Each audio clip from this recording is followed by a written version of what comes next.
Hello students. तो अभी पिछले हाल ही में 2-3 दिन से काफ़ी ज़्यादा ये विषय जो है, ये जो सब्जेक्ट, ये चीज़ें बहुत ज़्यादा चर्चे में है कि फिर से यूजीसी ने क्या ड्राफ्ट लेकर आ गया, क्या नया रूल लेकर आ गया कि असिस्टेंट प्रोफेसर्स भर्ती के लिए, एंड इसके लिए क्या नेट ज़रूरी है या फिर नेट ज़रूरी नहीं है। इसके ऊपर बहुत ज़्यादा बातचीत चल रहा है। सारे न्यूज़ चैनल पे अगर आप देखते हो तो, या फिर अगर आप यूट्यूब में भी खोल कर देखते हो तो इसके ऊपर बहुत ज़्यादा बातचीत चल रही होगी। और अगर आप लोग को यूट्यूब में पता भी नहीं है, बट स्टिल न्यूज़ में ये खबर बहुत ज़्यादा चर्चे में है कि यूजीसी ने फिर से नया गाइडलाइंस कुछ लेकर आ गया, फिर से कुछ ना कुछ ड्राफ्ट्स लेकर आ गया है, जिसके वजह से फिर से असिस्टेंट प्रोफेसर्स की जो भर्ती होते हैं, उसके जो रिक्रूटमेंट होते हैं, उसमें कुछ ना कुछ फिर से नया नियम लेकर आ गया है। और उसमें एक चीज़ बहुत ज़्यादा हाईलाइट हो रहा है कि क्या हमारे लिए नेट ज़रूरी है असिस्टेंट प्रोफेसर बनने के लिए या नहीं। तो इसी बात के ऊपर आज हम लोग डिटेल्स में चर्चा करने जा रहे हैं। और सच में क्या नेट ज़रूरत है या नेट की ज़रूरत नहीं है, क्या यूजीसी सीएस या नेट एग्जामिनेशंस का आने वाले दिन में कुछ भी इंपॉर्टेंस नहीं रहेगा, या फिर ऐसा कैसे हम लोग असिस्टेंट प्रोफेसर बन सकते हैं अगर हम लोगों ने नेट क्वालिफाई नहीं किया है, तो क्या सच में हमारे लिए एक मौका है या फिर क्या ये एक डिसएडवांटेज है। तो जी हाँ, इसके ऊपर कंप्लीटली बातचीत करने वाले हैं और बहुत ही ध्यान से इस वीडियो को देखिएगा। इस वीडियो में काफ़ी ज़्यादा इन्फॉर्मेशन आप लोगों के साथ में शेयर करने जा रहा हूँ। और ये सिर्फ और सिर्फ साइंस के बेस के लिए नहीं, साइंस के स्टूडेंट के लिए नहीं, ये साइंस, आर्ट्स, कॉमर्स या फिर दूसरी किसी फील्ड से भी अगर आप लोग हो और अगर आपके जान पहचान में है तो उनको प्लीज़ ये वीडियो जो है ज़रूर शेयर करिएगा, क्योंकि ये जो नया ड्राफ्ट ऑलरेडी बन चुका है या फिर बनाया गया है, इस ड्राफ्ट में बहुत सारे चीज़ें जो है आप हाल ही में नया कुछ रूल्स इम्प्लीमेंट करने के लिए सोच रहे हैं यूजीसी। और ये अगर आपके जान पहचान के कोई भी ऐसे लोग हैं जो उस फील्ड के साथ पर्टिकुलरली काफ़ी दिनों से जुड़े हुए हैं, या फिर they are trying to get any kind of job in that kind of field, तो ऑब्वियसली ये जो रूल है वो कहीं ना कहीं किसी ऐसे पर्सनैलिटीज़ के लिए काफ़ी ज़्यादा इंपॉर्टेंट बन जाता है। तो चलिए वीडियो को स्टार्ट करते, ज़्यादा टाइम ना वेस्ट करते हुए। तो अगर हम लोग फर्स्ट ऑफ ऑल बात करें तो मैं आप लोगों को पहले दिखाना चाहूँगा कि पीआईबी और प्रेस इंफॉर्मेशन ब्यूरो के तरफ से ये जो अमेंडमेंट है कि श्री धर्मेंद्र प्रधान जो हमारे एजुकेशन मिनिस्टर है, ठीक है, उन्होंने क्या बोला है कि releases a draft UGC minimum qualification for the appointment and the promotions of teachers and the academic staff in the universities and colleges and measured for maintenance of standards in higher education. So regulation 2025। तो जी हाँ, इसी के ऊपर बातचीत किए जा रहे हैं। तो स्कूल कॉलेज प्रमोशन में उसके प्रमोशंस एंड अपॉइंटमेंट के लिए क्या क्या हुआ है, तो एक तो obviously Dharmendra Pradhan inaugurates Pushpagiri a new auditorium of UGC, ये भी एक बहुत ही हाल ही में नया चीज़ है। एंड द ड्राफ्ट्स जो है reforms and guidelines will infuse innovation, inclusivity, flexibility and dynamism in every aspects of higher education, जो धर्मेंद्र प्रधान जी का कहना है। तो आप देख पा रहे हो, पोस्टेड ऑन 6 Jan 2025, तो मतलब हाल ही में 2-3 दिन ही हुआ है, ये चीज़ें रात को अब पब्लिश किया गया था। तो anyway, so the union minister of education releases the draft, जो हम लोगों ने ऑलरेडी बताया, और उसके साथ साथ बाकी एडिशनल सेक्रेटरी एंड ऑल सब मिलके एक ड्राफ्ट बनाया था। तो इस ड्राफ्ट में क्या है, और ये draft basically NEP national education policy 2020 को फॉलो करते हुए ये चीज़ें बनाया गया है। श्री धर्मेंद्र प्रधान जी, while addressing the audiences, said that the draft reforms and guidelines will infuse innovation, inclusivity, flexibility, as well as dynamism in every aspects of the higher education, empowers teachers and academic staff, strengthen the academic standards, and pave the way for achieving educational excellence. He congratulated the team of UGC for their efforts in formulating the draft regulations and guidelines in sync with the ethos of the NEP 2020। NEP मतलब national education policy. तो यहाँ पे क्या की points है उसके ऊपर हम लोग बातचीत करने जा रहे हैं। थोड़ा सा की पॉइंट्स आप लोगों को दिखा देता हूँ about the regulations and all. अच्छा, ये अगर आपको खुद से पढ़ना है तो आपको डिस्क्रिप्शन बॉक्स में जो मेन ड्राफ्ट है या फिर जो गाइडलाइंस है वो हम लोग अटैच कर देंगे, आप वहाँ से जाके डेफिनेटली पढ़ सकते हो। बट यहाँ पे हाईलाइट्स ऑफ द रेगुलेशंस क्या है, एक तो flexibility, candidates can pursue teaching careers in subjects they qualify for with NET or SET, even if they're different from their previous degrees. So PhD specialization will be prioritized। इसका मतलब यह है कि अगर आप किसी दूसरे सब्जेक्ट से यूजी या फिर पीजी किए होंगे एंड किसी तीसरे सब्जेक्ट से आपने PhD किया है, तो आप उस तीसरी सब्जेक्ट्स के लिए एलिजिबल रहोगे for becoming an assistant professor. मतलब जिसमें आपने नेट या फिर सेट क्वालिफाई किया है उसी सब्जेक्ट्स के बेसिस पे आपको पीएचडी और प्रोफेसरशिप मिलने वाला है, ना कि यूजी और पीजी के बेसिस पे। ये तो एक फ्लेक्सिबिलिटी मिल गया। दूसरा है कि promoting Indian languages. So draft regulation encourages the use of Indian languages in academic publication and degree programs. मतलब आपके डिग्री में इंडियन लैंग्वेज के ऊपर या फिर इंग्लिश लैंग्वेज के प्रायोरिटाइज करके या फिर इंग्लिश लैंग्वेज स्पेसिफिक अगर कोई भी आपने कोर्स करके रखा है तो ये आपके लिए थोड़ा बहुत आपको आगे रखेगा, प्रायोरिटाइज करेगा। Promoting that is and holistic evaluation, score-based shortlisting, focusing on a broader range and qualification, including notable contributions, diverse talent pool, inclusivity, enhanced governance, simplified promotions, focus on the professionalism, professional development, and enhanced transparency and accountability. तो यहाँ पे सारे line से जो आप यहाँ पे जाके देख सकते हो। डाइवर्स टैलेंट पूल में सबसे मैं जो चीज़ के बारे में मैं कहना चाह रहा था कि creates the dedicated recruitment pathways for experts in arts, sports and the traditional disciplines. ठीक है, तो यही इसी की बात मैं कहने वाला था कि अगर कोई आर्ट्स में हो, स्पोर्ट्स में हो, as well as traditional disciplines में हो, तो उनके लिए यहाँ पे एक सुनहरा मौका दिया गया है।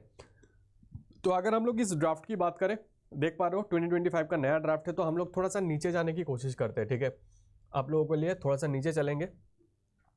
अगर आप लोग यहाँ पे देखना चाहोगे सो ओके, थोड़ा सा यहाँ पे हम लोग बात करने वाले इसके रिलेटेड। डेफिनेशंस नहीं चाहिए हमें, डेफिनेशंस के बाद हम लोग आगे बढ़ेंगे। ठीक है, okay. So yes, the general conditions, recruitment and promotions, this is very much important. यहाँ पे आपको ध्यान किसमें देना है? देखिए, general conditions, recruitment and promotions में क्या बता रहे हैं यहाँ पे ये बात कर रहे हैं कि एक तो द डायरेक्ट रिक्रूटमेंट, देख पा रहे हो आप, recruitment for the post of assistant professor, associate and professors in the HEI मतलब higher education institutions shall be based on the merit through all India advertisement followed by selection are duly constituted selection committee as per the provision of the regulations.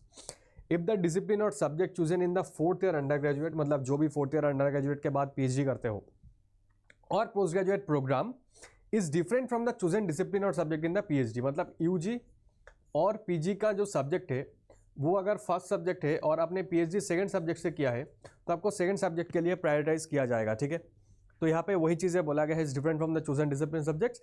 The discipline subject in which candidate obtain the PhD shall be considered eligible for appointment as assistant professor and associate professor और professor in the discipline और subject. समझ में आ रहा है? बहुत important है। Then if the discipline subject chosen in the 4th year undergraduate program और post graduate program is different, तो देखो आइदर आपने PhD किया है या फिर आपने नेट सेट क्लियर किया है, और क्या है कि अगर आपने 4 year अंडर ग्रेजुएट प्रोग्राम के बाद post graduate program is different from the chosen discipline of subject in the NET SET, NET और सेट, द डिसिप्लिन और subject in which candidate qualified NET और SET shall be considered eligible for the appointment as assistant professor in that discipline or subjects. तो either आपने net qualify किया या फिर आपने PhD किया है और वो अगर डिफरेंट सब्जेक्ट से है तो आप उस सब्जेक्ट्स के लिए एलिजिबल रहोगे। उसके बाद रिलैक्सेशन रहेगा आपका, जो भी रेस्पेक्टिव कैटेगरी है उनको 5% रिलैक्सेशन रहेगा। ठीक है, of the marks. 1 or more qualifications in Indian language medium may be encourage, जिसके बारे में हम लोग बात कर रहे थे कि प्रोमोटिंग द इंडियन लैंग्वेज को, पब्लिकेशन ऑफ बुक चैप्टर्स और बुक्स इन इंडियन लैंग्वेजेस में भी एनकरेज, मतलब इंडियन लैंग्वेज में अगर आपने बुक पब्लिश किया है या फिर कोई भी पेपर पब्लिश किया है वो भी एनकरेज किया जाएगा। तो रिलैक्सेशन ऑफ 5%, 1 सेकेंड, जो लोग PhD 1991 के पहले कर चुके हैं shall be provided to the PhD degree holders who have obtained their post graduate degree, sorry जो पोस्ट ग्रेजुएट डिग्री 1991 के पहले किया था उनको 5% रिलैक्सेशन दिया जाएगा। बहुत बढ़िया। Notable contribution to the considered, ठीक है, कहा गया हम लोग,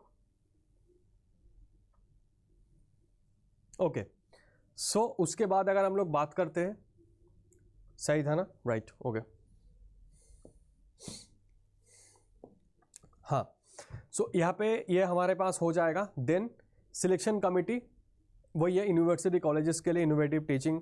तो यहाँ पे फलाना ढिमकाना काफ़ी सारे चीज़ें लिखा हुआ है, अगर आप इसको पढ़ना चाहते हो तो यहाँ पे जाके पढ़ सकते हो, मतलब बहुत सारे डिटेल्स यहाँ पे गिवन है, तो इतना सब कुछ हमें यहाँ पे पढ़ने की ज़रूरत नहीं है। ओके, अब हम लोग आगे नीचे चलते हैं। नीचे जाके जहाँ पे आपको सबसे ज़्यादा इंपॉर्टेंट चीज़ें मिलेगा, यहाँ पे बहुत सारे इन्फॉर्मेशंस गिवन है जो आपका डायरेक्ट रिक्रूटमेंट प्रोसेस है, इसमें हम लोग ज़्यादातर देखने की कोशिश करेंगे। एक तो minimum qualifications, experience and accomplishment for the disciplines of arts, commerce, humanities, education, law, social sciences, languages, library science, physical education, journalism, mass communication, engineering and technology, management, drama, yoga, music, performing arts, visual arts and other traditional Indian. इनके लिए क्या है, सबसे ज़्यादा लोग confuse यहाँ पे हुए हैं। और कैसे हुए हैं कंफ्यूज, यहाँ पे मैं बताने जा रहा हूँ कि क्या सच में नेट की ज़रूरत नहीं है या फिर नेट की ज़रूरत है। तो जी हाँ, आप देख पा रहे हो कि असिस्टेंट प्रोफेसर बनने के लिए आइदर आपके पास यूजी डिग्री होना चाहिए विथ एटलीस्ट 75% मार्क्स, और आप PG degree with at least 55 marks, and आप पीएचडी डिग्री। मतलब क्या हुआ, यूजी प्लस पीएचडी होना चाहिए और पीजी प्लस पीएचडी होना चाहिए। यूजी में 75% मार्क्स होना चाहिए था, पीजी में 55% मार्क्स होना चाहिए था मिनिमम, या फिर और पीजी डिग्री होना चाहिए with at least 55% marks and qualification in the NET national eligibility test conducted by the UGC, CSIR, ICAR और a similar test like SET, NET. मतलब क्या बन गया सर यहाँ पे, इसका मतलब बन गया कि आपके पास पीजी होना चाहिए, पीजी के साथ आपको नेट या सेट ये क्वालिफाई करना ज़रूरी है। तो समझ में आ गया आप लोगों को, नेट क्या, नेट ज़रूरत नहीं है क्या? अरे भाई नहीं, ज़रूरत है भाई। या फिर ये एक पॉइंट है जिस पॉइंट में आप सब लोग थोड़ा सा फंस गए थे, that is a PG degree जिसका एमई और एमटेक, मास्टर्स ऑफ इंजीनियरिंग और मास्टर ऑफ टेक्नोलॉजी में है विथ एटलीस्ट 55 मार्क्स। वो लोग डायरेक्टली असिस्टेंट प्रोफेसरशिप के लिए एलिजिबल होंगे। मतलब सिर्फ और सिर्फ एमई एमटेक के लिए नेट की ज़रूरत नहीं है, एक्सेप्ट दैट बाकी जितने भी लोग हैं सबके लिए नेट की ज़रूरत पड़ेगा, नेट या फिर सेट की ज़रूरत पड़ेगा। Either the above the qualifications of the following qualification can be used for the discipline. Either the above qualification or the following qualification can be used for the discipline of yoga, music, performing arts, visual arts and other traditional Indian art forms like sculpture, drama and etc. Either ऊपर वाला portion या फिर ये जो music, yoga, performing arts, visual arts and other traditional Indian art forms like sculpture and drama, इनके लिए जो है ये नीचे वाला पोर्शन एक्चुअली एप्लीकेबल होने वाला है। और वो क्या है, देखो एटलीस्ट, तो इनके लिए बेसिकली नेट ज़रूरत नहीं है। लेकिन नेट ज़रूरत नहीं है तो क्या ज़रूरत है, तो जितने भी लोग परफॉर्मिंग आर्ट्स या फिर योगा या फिर म्यूज़िक में असिस्टेंट प्रोफेसर बनना चाहते हो, उनके लिए क्या हो जाएगा, at least a UG degree with a 5 years of professional experience and fulfilling the following criteria. तो ये क्राइटेरिया आपको फॉलो करना पड़ेगा, तभी जाके आप असिस्टेंट प्रोफेसर बन सकते हो विदाउट नेट। और वो भी कुछ पर्टिकुलर इसी कुछ सब्जेक्ट्स के लिए, सबके लिए नहीं जी। तो समझ में आ गया। तो कमेंडेबल प्रोफेशनल अचीवमेंट होना चाहिए एट द स्टेट और national level through authenticated proof.